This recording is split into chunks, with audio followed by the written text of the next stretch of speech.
My husband wanted a gaiter style face covering, but neither he nor I could find one anywhere that was anything other than a couple of thin layers of knit fabric. I also couldn't find a pattern anywhere that was for woven fabric. I wanted to make one that is 3 layers, made of woven fabrics, has no raw edges, has the nose thingy so it fits snugly, and that hopefully will help prevent the spread of COVID-19. So this is the pattern I came up with. The things you're going to need are 3 rectangles of fabric. Each of those will be 14 inches by whatever the circumference of your head is plus 4 inches. So for me, my head was 23 inches. I added 4, so I made a 14 by 27 inch rectangle. And the 3 fabrics are going to be a cotton polyester blend for the outer layer. 100% cotton can also work, but the latest news story I heard said cotton poly for the outer layer. And then silk or polypropylene for the hidden filter layer in the middle. And then 100% cotton quilting weight fabric will be the inner layer that will touch your skin. Do make sure that you wash and dry all of your fabric before you do any of your cutting. You're also going to need a piece of 1/4 inch elastic, approximately 10 inches in length, a pipe cleaner, all-purpose sewing thread, and then your tools will be scissors, small safety pin, straight pins, iron and ironing board, and a sewing machine. So you'll start by laying your outer fabric face up on whatever surface you're working on. You'll then put your 100% cotton inner fabric face down on top of your outer layer fabric. So I just randomly had some test cotton from years ago that I painted a little bit of dye on. You can ignore that. And then you'll put your filter fabric on top. You certainly do not need to use hand-dyed silk for this step. It's just what I happen to have around in the studio. No one's ever going to see it by the time this piece is finished anyways. So this is what it will look like if you were to fold back the corners, not that there would be any reason to do so. You're then going to pin along one of the long edges. So look, arrows showing where the pins go. And you'll sew along that pinned edge with a 1/2 inch seam allowance. So this is what it should look like at this point. You'll then press that seam open so that the outer fabric is on one side and the inner fabric and the filter fabric are on the other side, and do press from both sides so that it's extra flat. You'll then fold the whole piece in half so that the seam is against itself, lining up the 2 seam edges perfectly. So this is what it should look like at this point, like a giant book where there's the folded edge at the top, the seam running down the middle, and 2 raw edges at the bottom. You'll pin those 2 edges together, again making sure that the seams remain aligned. And you'll add a 1/2 inch seam along that edge. So this is what your fabric should look like at this point. You'll then shift that seam so it is centered in the fabric. So it's basically a long tube at this point, and one end of that long tube will be the outer fabric and the other end of the long tube is going to be the inner fabric plus the filter fabric, and you'll then press that seam open. And I have no idea why the color in the fabric looks so different suddenly from my phone camera. So you're going to press that seam open and flat. And this is what the middle of the fabric is going to look like now with the intersection of those 2 seams. So you have this long tube and you're going to roll that outer fabric down so that the outside, the face of the fabric is now on the outside of this long tube. So you'll keep folding almost there until it's kind of folded in half, but with the outer fabric on the outside, seeing the correct side of it, on the inner fabric on the inside, seeing the correct side of it, and the filter sandwiched in between the 2. And you'll press that edge flat, being careful not to press the outside edges unless you want a crease in the sides. So you can kind of shift it around but avoid pressing that flat. So this is what your fabric should look like now. It's a tube with a clean edge at the top and a raw edge at the bottom, and the filter layer sandwiched between the outer and the inner layers. So the next thing will be to prepare the pipe cleaner. You're going to fold it into approximate thirds, but not all the way in thirds because you want these points to be a little bit away from the edges of it so they don't try and shift through the fabric. You're going to fold it in thirds and then kind of twist it all together so you've got a nice compact snug little pipe cleaner nugget. And you'll lay out your gaiter in progress so that the seam is on the bottom and approximately centered. And then you'll put your pipe cleaner on top of that edge. So kind of like this. Or here's yet another picture in case all of that still didn't make sense. You'll put a pin on each side of the pipe cleaner, so it's going through all three of those layers on the top of the tube, but not the bottom layer of the tube. It's also not going through the pipe cleaner. And then you'll add two more pins, one half an inch to the right of the right pin and another half an inch to the left of the left pin.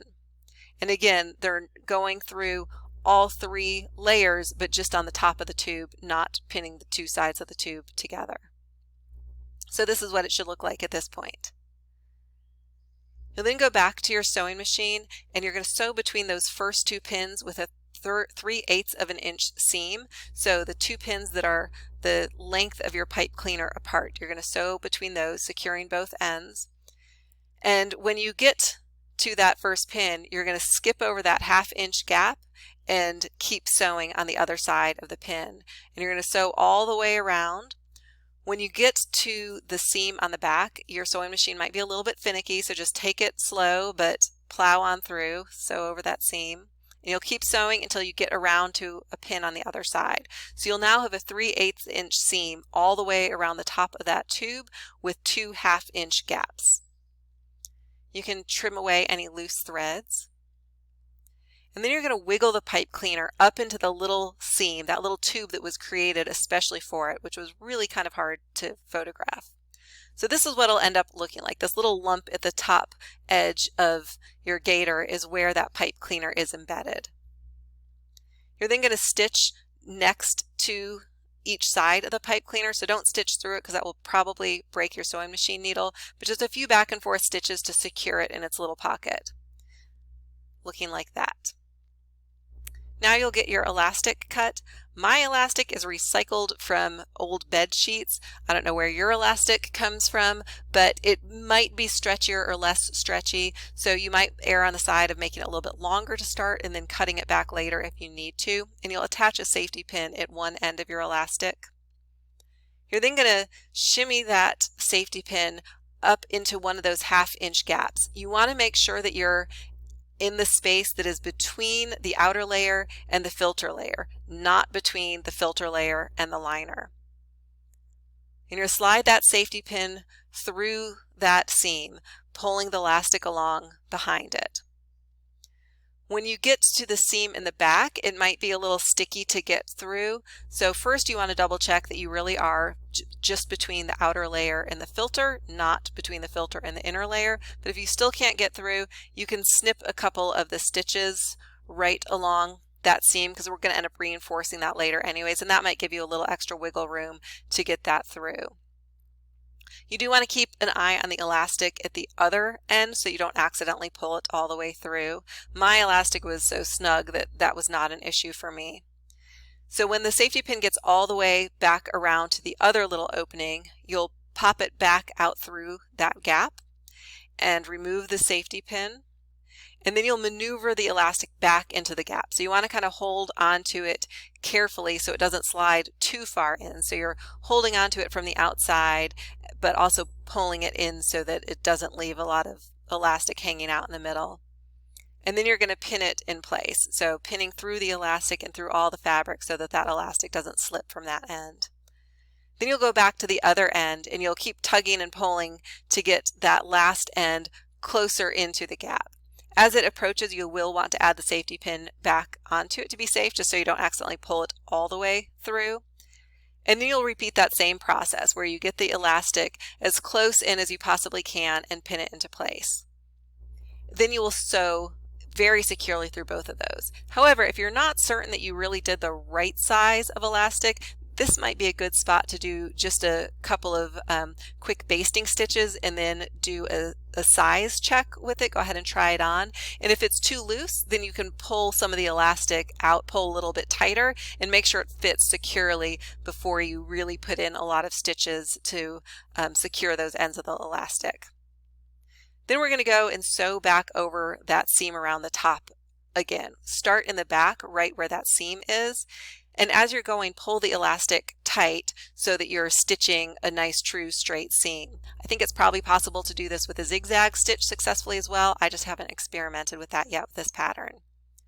So now you're past the hard part and all you have to do is finish this last raw edge. So you're going to fold in a 1/4 inch seam allowance, a 1/4 inch hem, I should say, and make sure you smooth the gaiter and kind of flatten it as much as possible first, but it's probably not going to be perfect, and that's okay. You're going to stitch an 1/8 inch seam all the way around the edge. You'll press that edge flat, and then you'll trim away any excess fabric as close to that seam as possible without cutting it, and then you're done. Just kidding. We are not going to leave that bottom edge not being totally clean. See, if we just left it raw, all of those little bits would start to fray in the wash. It would be terrible. So we're going to fold it over and make a 1/4 inch hem on top of where it was already stitched and pin it into place. And then you'll go around with a zigzag stitch, and that's going to make it truly clean and secure, will survive the wash just fine, a nice smooth edge. And now you really are finished with your gaiter, but just a couple of quick tips for wearing it. Before you put it on, you should crease it right on the pipe cleaner, make it perfectly in half, and that nice crease will make it a lot easier to sit right on top of your nose. And then you can rub it with a balloon to create static electricity. I heard it on NPR. They used latex gloves, but not a balloon. But that's what I had on hand, and hopefully it helps to prevent the virus from penetrating the mask. So go forth and wear your mask and be safe.